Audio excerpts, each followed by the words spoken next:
Olá pessoal, meu nome é Thiago Ferreira, sou cirurgião geral e vim aqui hoje falar com vocês sobre alguns pontos importantes na avaliação do politraumatizado. O que você não pode deixar de fazer com o seu paciente politraumatizado na sala de emergência? Bom, primeiro ponto, se você é o responsável pelo atendimento inicial do paciente, você não pode menosprezar e deixar de coletar o máximo de informações possíveis da equipe que trouxe o paciente, seja do resgate, seja do SAMU, tá bom?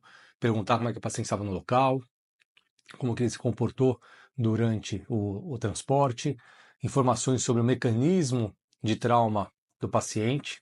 Bom, isso são informações relevantes no seu atendimento inicial. Se veio algum familiar ou algum amigo, conhecido que presenciou a cena de trauma, que presenciou o trauma junto ou participou às vezes do acidente, perguntar o máximo possível de informações, porque é a partir disso que você vai levantar hipóteses suspeitas clínicas de lesão no seu paciente e vai poder comparar isso com os exames adicionais que você vai pedir. Se você não sabe o que você está procurando, você não sabe o que você vai encontrar no exame de imagem e vai ficar dependente ou de um lado do radiologista que está fazendo um monte de exames e não examinou o paciente, não sabe quem é o paciente, tá? Para poder realmente dar uma atenção maior ao laudo do exame tomográfico, se você pedir uma tomografia. Isso se você tiver laudo da tomografia. Tá certo? Muitas vezes no trauma, você não tem um laudo imediato sendo entregue para você poder olhar se tem alguma lesão ou não em algum órgão do paciente. Tá certo? Radiografia é a mesma coisa, dificilmente você vai receber um laudo da radiografia. Então é importante você entender todo o mecanismo de trauma, como o paciente se comportou durante o transporte até o hospital, para poder saber realmente o que você vai procurar nos exames que você vai pedir desse paciente. Então, isso é muito importante que você colete o máximo de informações possíveis.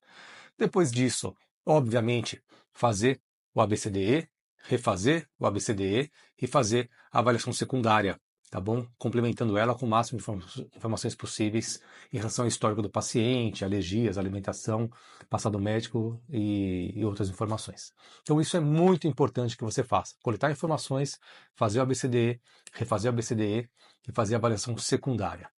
Depois disso, é importantíssimo que você cobre a equipe que está te ajudando no atendimento do paciente, a equipe de enfermagem, do pronto-socorro, tá? Se os exames do paciente foram feitos. Então você tem que ficar insistentemente cobrando. Fez o raio-x?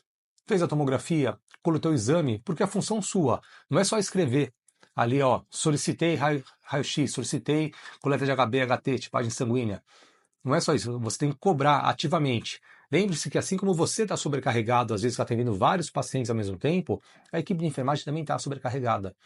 Então pode ser que alguma coisa passe, fique para depois. Então você, que é o responsável final por todos os pacientes do pronto-socorro, tem que realmente dando a prioridade para cada caso. Então você tem que cobrar os exames dos pacientes que você acha que são mais graves, que você avalia que são mais graves e que devem ter os exames feitos de forma prioritária. E obviamente, se você cobrou a realização do exame, cobrar também o resultado do exame depois. Tá? Cadê o resultado do laboratório? Onde estão as radiografias? Onde está a tomografia? Para você poder avaliar os exames e tomar as ações necessárias de acordo com o que você encontrar de alterações. Tá bom? Outro ponto importante é que você não pode deixar de discutir um exame, principalmente radiológico, com alguém mais experiente, se você tiver alguma dúvida do que você está vendo. Tá bom? É importante que você discuta, tá certo? Peça uma outra opinião, porque nem sempre você acaba vendo tudo que realmente está presente naquele exame. Pode ser que alguém com um pouco mais de experiência veja alguma lesão que você, no primeiro momento, não percebeu. Então também, esse outro ponto é importante, tá certo? É guardar o ego e discutir o exame com alguém mais velho se você acha que tem alguma alteração. E essa dica é muito importante, principalmente para os residentes, médicos recém-formados que estão iniciando atendimento numa sala de emergência. É bom que muitas vezes não tem bagagem realmente, um histórico, vamos dizer assim, de avaliação de exames de imagem que realmente dê segurança no diagnóstico, tá bom? Então, é importantíssimo que você cobre a realização dos exames e também depois você cobre o resultado desses exames, avalie isso e faça a discussão com alguém mais experiente se você tiver alguma dúvida. Tá bom? Então, para quem está fazendo a avaliação inicial, isso é o mais importante. Agora, se você está recebendo o plantão, né, você está pegando o plantão de um colega seu, é fundamental que você refaça quase tudo isso que eu falei. Bom, você tem que reavaliar o paciente politraumatizado, se esse paciente ainda não foi encaminhado para o tratamento definitivo, seja em uma unidade de terapia intensiva, seja um centro cirúrgico, você precisa reavaliar esse paciente.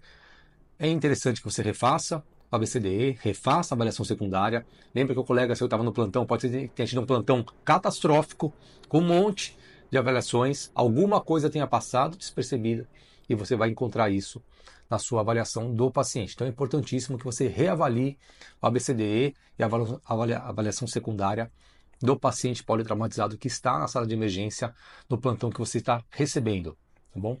Continue, tá, cobrando os exames e checando os exames que você pedir nesse paciente ou cobrar o resultado dos exames feitos no plantão anterior que não tenham chegado ainda, tá bom? E aí também avaliar se já teve contato com a equipe de retaguarda, se o paciente vai para a cirurgia, não vai para a cirurgia, se alguma avaliação necessária, ortopedista, clínica médica, tá bom? Com alguma outra especialidade, se realmente já foi feito o contato com essa especialidade para que o paciente tenha a avaliação solicitada, tá bom? Então, se você está recebendo o plantão, refaça toda a avaliação do seu paciente, reveja os exames dele e continue aí cuidando desse paciente como se você tivesse recebido ele no seu plantão.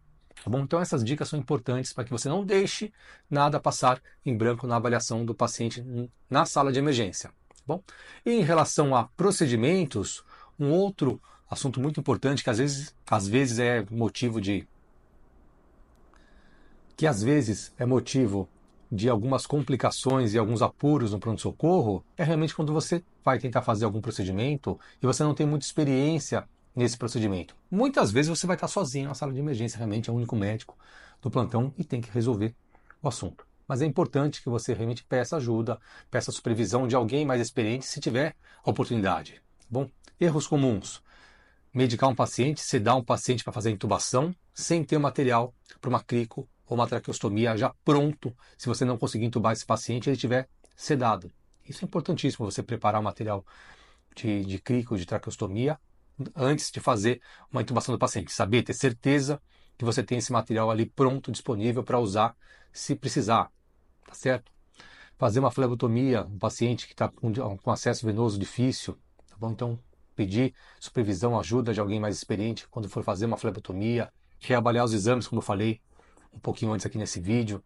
Então tem alguns pontos também no procedimento médico que é importante que você, se tiver alguém mais velho no plantão, peça uma ajuda para supervisionar o que você está fazendo. Ou se você não tiver, você realmente só se dispor a fazer o procedimento se você realmente tiver segurança em fazer ele ou em atuar, trabalhar, corrigir alguma complicação desse procedimento que você está fazendo no paciente. Tá certo? Então espero ter ajudado vocês aqui com algumas dicas práticas, fáceis, bobas, mas que acontecem rotineiramente no pronto-socorro e atrapalha a avaliação e o tratamento dos pacientes.